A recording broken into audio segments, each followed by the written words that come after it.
Assalamualaikum warahmatullahi wabarakatuh. Bismillahirrahmanirrahim. Alhamdulillahirabbil alamin.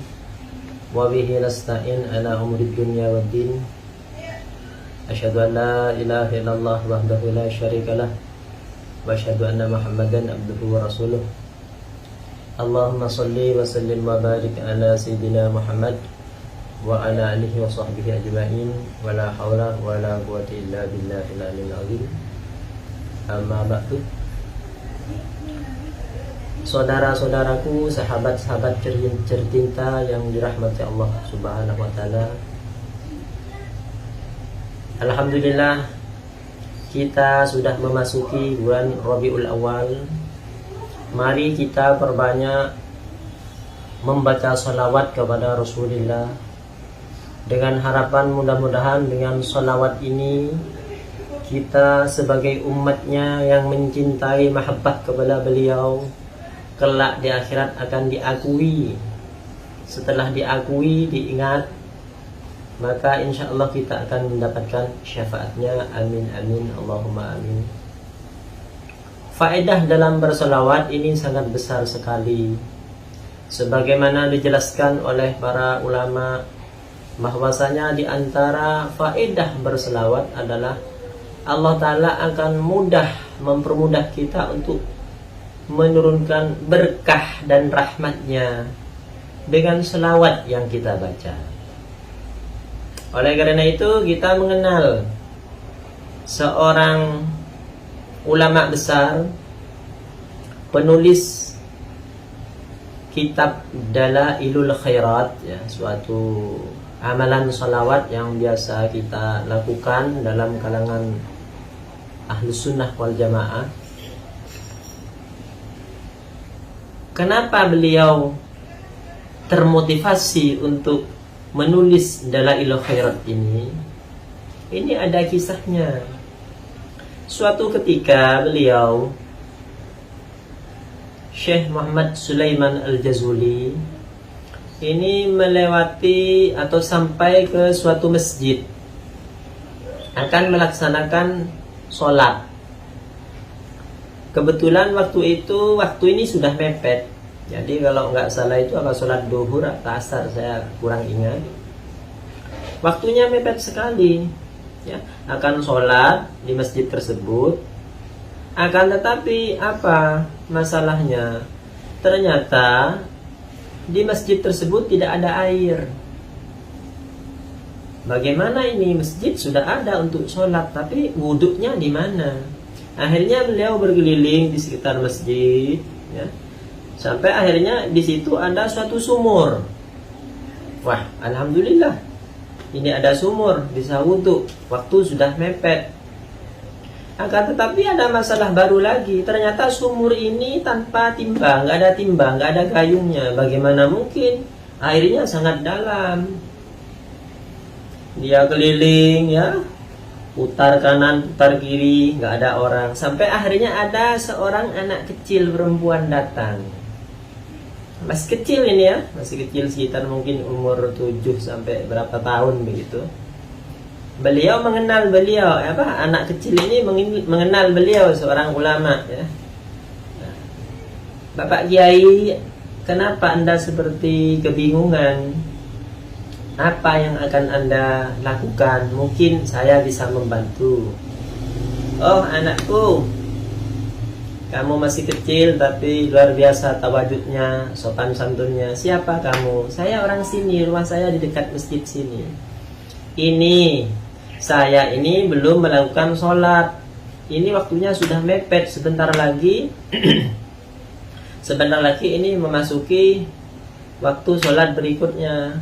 Saya mau wudhu cuman kesulitan. Sumur ini airnya sangat dalam.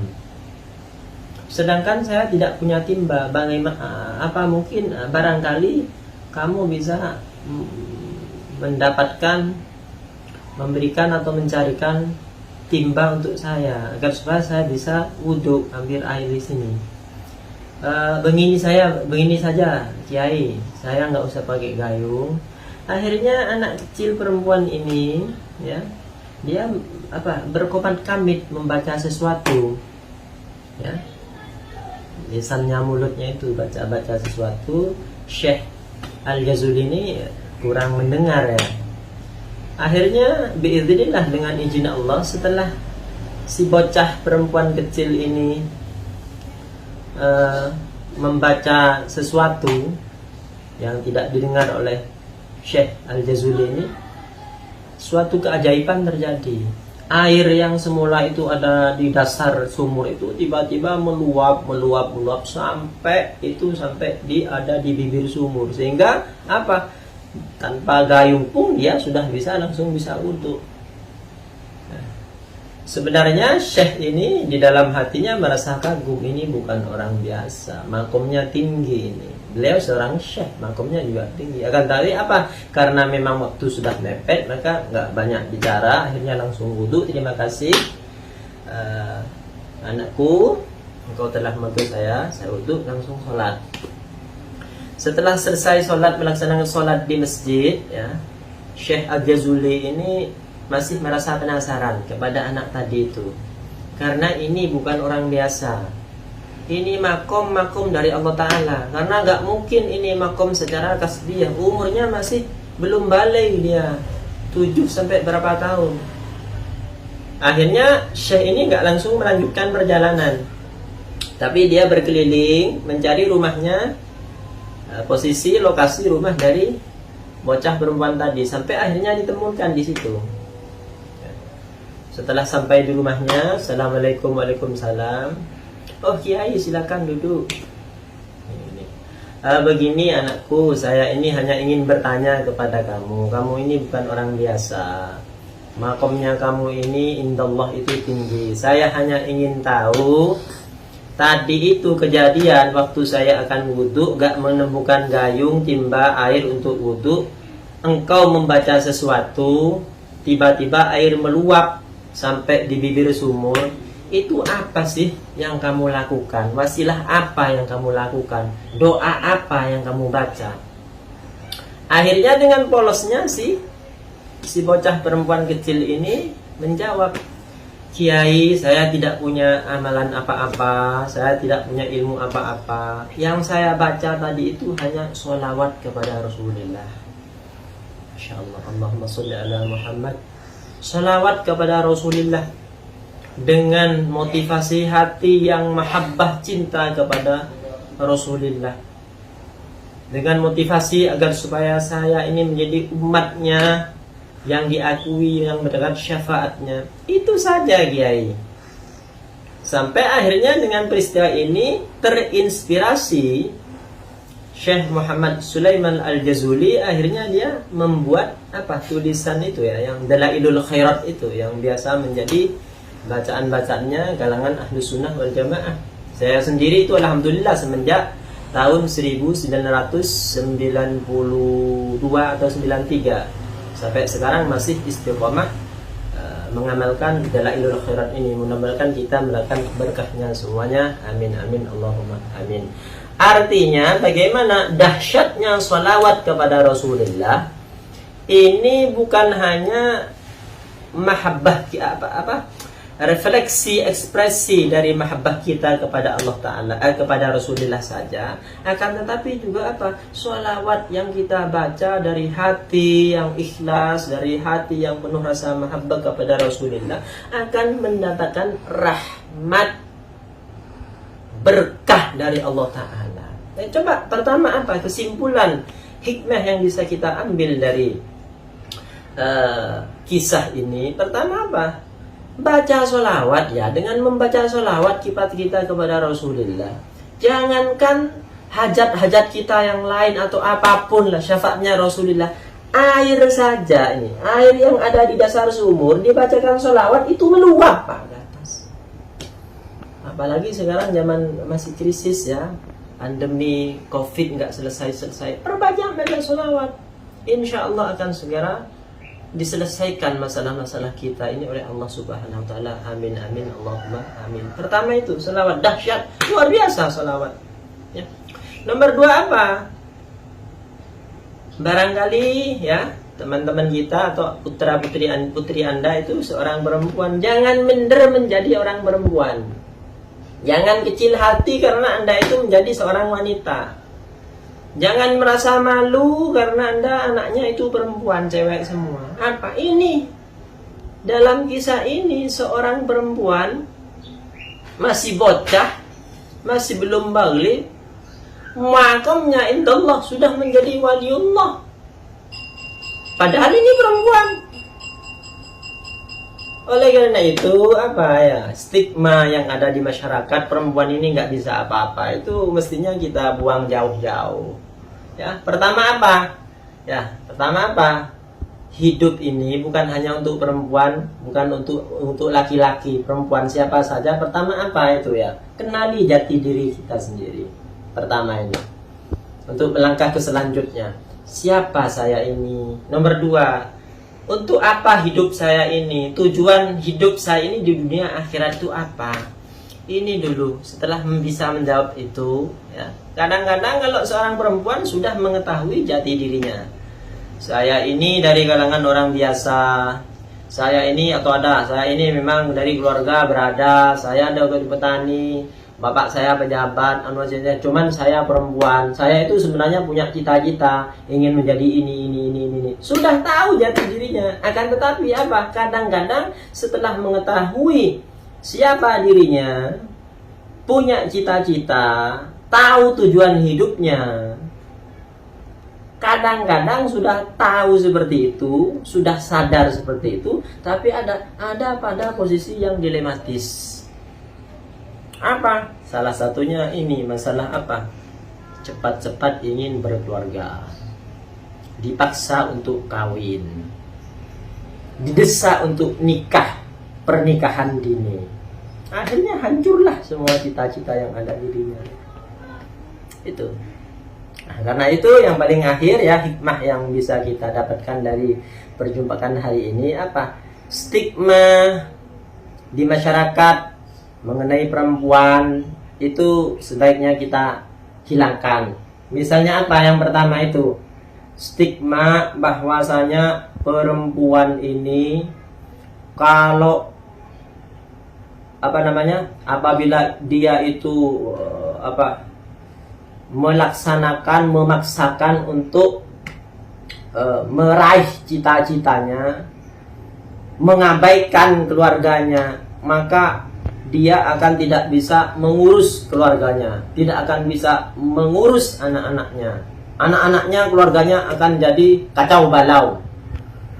Hilangkan stigma seperti ini. Bukan berarti seorang perempuan ingin berkarir, punya cita-cita, itu rumah tangganya akan berantakan. Zaman seperti sekarang ini sudah zaman digital ya, saudara-saudara. Banyak bos-bos besar itu bukan hanya perempuan, laki-laki. Itu kerja hanya dari rumah, jarang keluar. Tapi sukses luar biasa. Jangan merasa paranoid. Ya. Jangan merasa karena kecil hati, karena saya ini perempuan, urusan saya di dapur saja. Urusan saya hanya mengatur anak-anak. Tidak seperti itu. Atur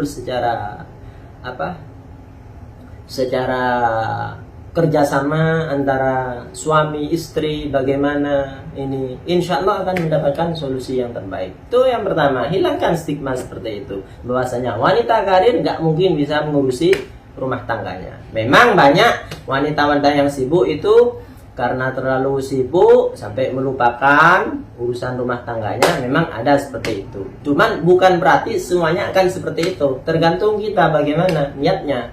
Innamal a'malu binniyat, kembali ke situ ya. Itu yang pertama. Yang nomor dua, ada stigma itu bahwasanya apa? Seorang perempuan dalam suatu rumah tangga, apabila istri ini penghasilannya lebih tinggi daripada suami, maka apa? Rumah tangganya juga akan kacau balau. Malah yang akan menguasai nanti istrinya. Suaminya itu ada di dapur, istrinya itu tuding kanan kiri seperti ini. Karena apa? Kalah jabatan, kastanya itu berbeda. Si istri gajinya 100 juta satu bulan.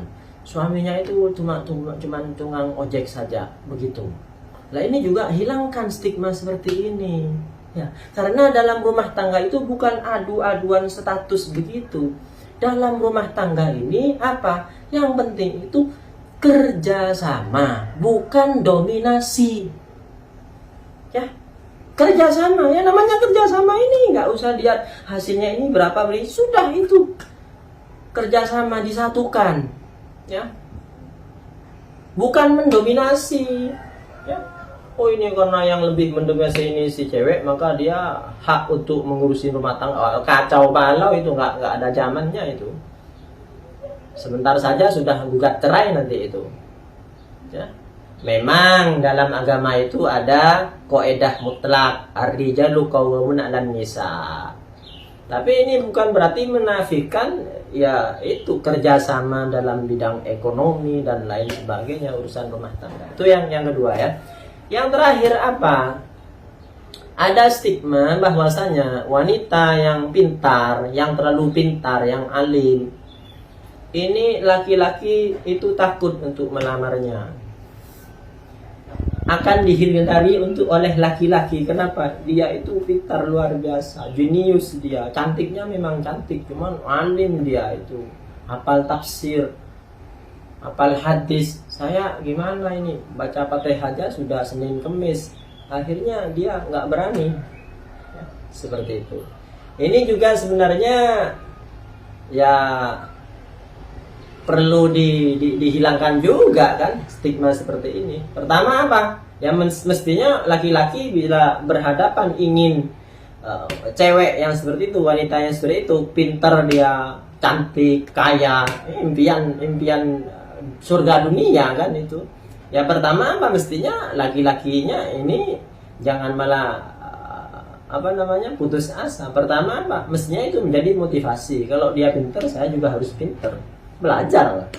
Nomor 2, makanya jadi laki-laki itu jangan goblok. Jangan goblok, jangan jerbat, jangan jantung ya. Nanti kalau yang istrinya lebih pintar gimana gitu ya. Mestinya termotivasi. Nomor 3 apa? Kalau stigma ini tetap dipaksakan ya itu. Ini karena yang cewek lebih pintar. Ya, yang cowok ini gobloknya Masya Allah, minta ampun itu, ngitung duit aja itu nggak bisa ya. Dalam rumah tangga itu ya, dalam rumah tangga itu teorinya itu bukan pintar, masalah pintar dan lebih alim suami atau istri apa. Dalam rumah tangga itu ya, rumah tangga yang harmonis, sakinah mawaddah warahmah, itu yang ditekankan itu apa? Saling melengkapi. Saling melengkapi, yang kurang itu dipenuhi oleh yang bisa melengkapi, bukan merebut kendali. Saling melengkapi bukan merebut kendali. Kendali lewat apa? Kendali lewat apa? Kepintaran, kekayaan, jabatan. Bukan itu. Saling melengkapi. Kalau ini si suami kurangnya ini, misalnya itu dilengkapi oleh si ceweknya. Kalau ceweknya misalnya cerewet, suaminya pendiam, ya ini ajari cerewetnya ini kurangi, ambil sendiri, kasih ke suaminya sedikit begitu ya. Atau itu istrinya pelit, suaminya terlalu dermawan, ya itu dermawannya ini kasih bagiannya ke istrinya, ajari itu, kamu jangan terlalu pelit. Mosok makanan sudah 1 minggu kamu masih ini dimakan itu ya. Itu saling melengkapi, bukan merebut kendali. Insya Allah apabila stigma tersebut itu dihilangkan, mudah-mudahan kita mendapatkan berkah dari Allah Ta'ala, bahagia dunia akhirat. Amin amin Allahumma amin. Mudah-mudahan kita semua dalam bulan yang mulia ini mendapatkan tambahan rasa mahabbah kepada Rasulullah dengan cara memperbanyak sholawat ya. Sudah sering saya sebutkan dalam kajian itu ya, sholawat yang paling afdol itu adalah sholawat Ibrahimiyah yang biasa kita baca dalam tahiyat tahir. Allahumma sholli ala sayyidina Muhammad wa ala ali sayyidina Muhammad kama shallaita ala sayyidina Ibrahim wa ala ali sayyidina Ibrahim kama barakta ala sayyidina Ibrahim wa ala sayyidina Ibrahim fil alamin innaka Hamidum Majid. Amalkan. Cuman salawat apa saja ya sama. Mungkin Anda sudah terbiasa dengan salawat nariyah, salawat tibbiyah, salawat al-fatih, lain sebagainya, sama saja ya. Insyaallah mudah-mudahan berkah. Amin amin Allahumma amin. Demikian yang bisa kami sampaikan. Mohon maaf sebesar-besarnya. Wa akhiran, assalamualaikum warahmatullahi wabarakatuh.